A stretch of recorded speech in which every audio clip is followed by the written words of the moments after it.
मनोज जरांगे पाटील थोड्याच वेळात अहिल्यानगरमध्ये दाखल होणार आहेत। मात्र आता त्यांच्या आधीच मोठ्या संख्येने मराठा बांधव जे आहे ते दाखल झालेले आहे। आपण बघतो हा कल्याण महामार्ग आहे आणि ह्या कल्याण महामार्गावरती मोठ्या संख्येने वाहनांच्या रांगा लागलेल्या आहेत आणि प्रत्येक ठिकाणी त्यांच्या स्वागताची देखील या ठिकाणी तयारी करण्यात आलेली आहे। तर पाण्याची बाटली असेल, नाश्त्याची व्यवस्था असेल, जेवणाची व्यवस्था असेल किंवा वैद्यकीय सेवा असेल, या सगळ्या सुविधा ज्या आहेत त्या रस्त्यांनी करण्यात आलेल्या आहे। आणि अजून मनोज जरांगे पाटील येण्या आधीच त्यांच्या आधीच मोठ्या संख्येने ह्या वाहनांच्या रांगा लागलेल्या आहे।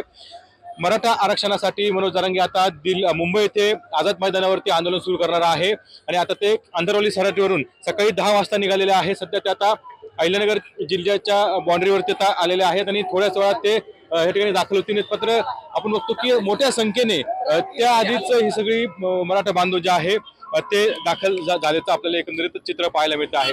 त्यानुसार आपण आता टीव्ही9 मराठी अहिल्यानगर।